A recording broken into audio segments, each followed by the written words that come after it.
Ladies and gentlemen, a garage update, and I've had to kind of take a week off from normal responsibilities, the workbench, shed updates, because my home is getting all new electrical wiring. Because my house was built in 1978 in September, and I moved in when I was a kid in 1981, and I've been here ever since. And my folks, when they retired, sold me the house, childhood home. Uh, Needless to say, the electrical part has finally caught up with the age. And what was funny is we weren't getting any hot water.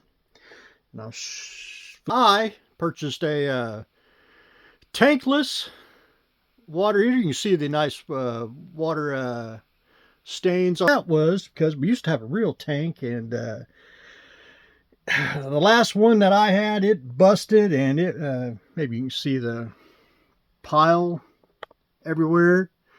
And I mean, it was like 2 o'clock in the morning, gushing water, me trying to fix it. So I went with the tankless, and I haven't had a problem yet, but no hot water. So I ran out here to see what the problem was, because them are high dollar, and it was like completely dead. I was like, what? So I got the plumber out here, look at it, man, you got no power. It's like an electrician problem. What? Went to the breaker. Half the breaker was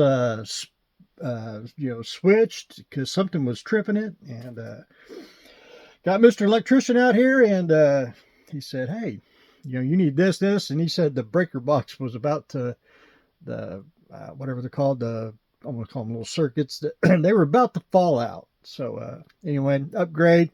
There's 3 different payment plans, and I chose number 2, but I won't go into that. And so I had to spend my week, or at least a couple days, to clear out where all the electrical outlets are, and had to put stuff in the shed. Had to take, because some of the outlets work here, they don't, and they're supposed to fix it this week, and it's supposed to be 2 or 3 days, and then I got to put everything back. It's just a mess, but makes good content, and I will show you. Let me flip this around and see where I am going.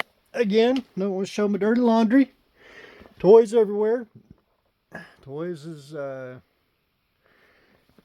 and of course, ladies and gentlemen, I had to move everything, so that was something I wasn't planning on doing. And I thought, hey, I will fix it, but I did.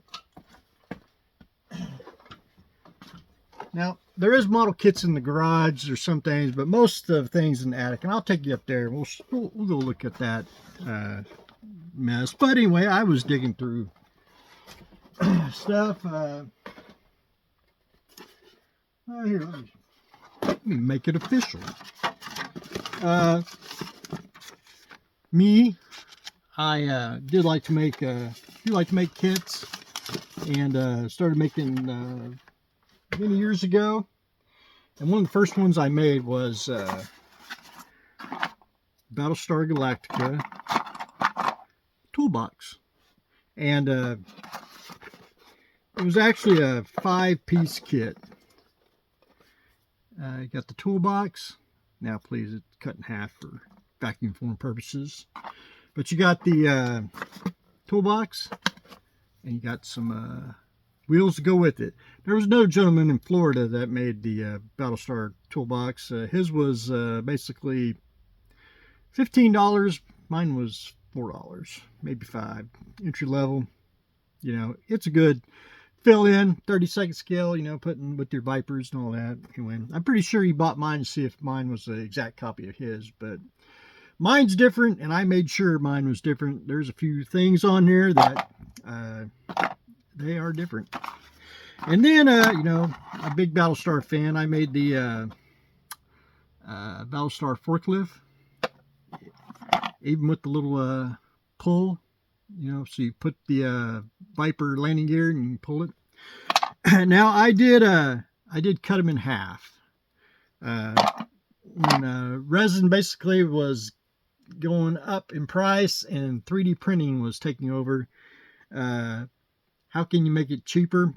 I made it Vacuform kits, which are, you know, they're just background pieces, and I made them really cheaper that way. But again, 3D printing killed the resin, so, you know, there's just some things that you just do learn but keep. But anyway, very fun to do, and I have done a bunch of these. So those are hidden around the shed and the garage as well. Vacuform. I did this later, and it really wasn't a big seller, but it's one of the things I kind of like to do. I did the Enterprise B, where the Nexus hit it. I did have a resin copy of it. You basically glued that on the two halves of the hull.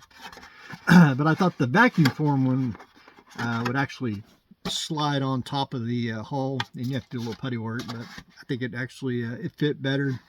Wish I could have done that first, but that's one of those, I was going through a little phase in the kit making world of making stuff battle damage. And like, for example, I made 2.5 molds. I did, first I made the self-destruct Enterprise 1/1000 scale. Actually, one saucer piece mold. I mean, it was actually 2-piece mold, poured it, and I did a bunch of these. And so finally at the tail end, everything, I decided just to split it in half.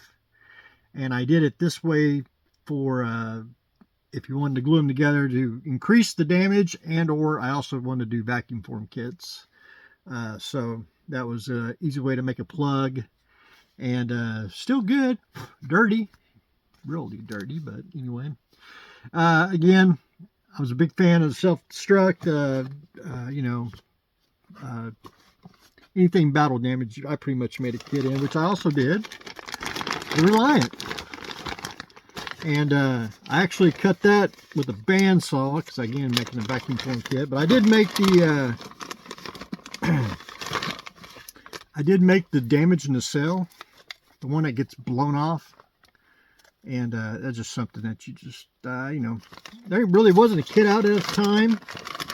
And mine's pretty close for the 1.537 scale. Of course, I had to block them in to make the Vacuform plug. But good damage. You know, very fun to do. I even did the replacement, you know, where he got hit on the bridge, you know, little stuff like that.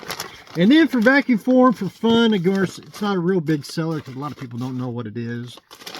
So I made a foam buck of the car from Frankenstein's car from God Almighty, I can't think of the name.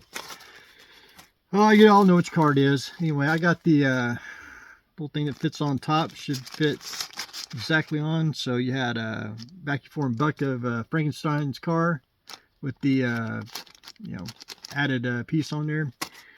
One of those, again, you know, no one really does those kind of car kits, so I thought I was trying to be a tad bit different, but I always thought those were fun. And again, Vacuform is a seller, but not either, and it's just one of those things that, you know, basically did a couple for me, you know, and that was pretty much it. So, let's go take a look upstairs. So, I had to clean up.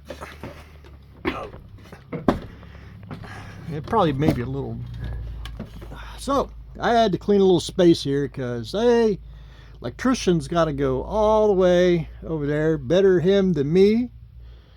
Because the electrical box runs on that side of the house, and he's got to, I got to do something. But you can see where they put the new heat tankless. Anyway, I got new plumbing too one day. So again, lots of tote. This is where model kits, or some of them, go to not necessarily die, but a lot of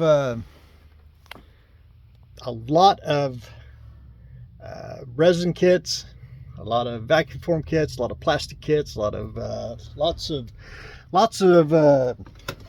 aftermarket is mainly up here in the attic of the house. And here, let me flip that around. Of course, my two little guardians, of course, you know, and I do like my Christmas blow molds, but anyway, I bought him, and I bought the other one at a thrift store. I couldn't believe it. A little needs to be touched up, but they make good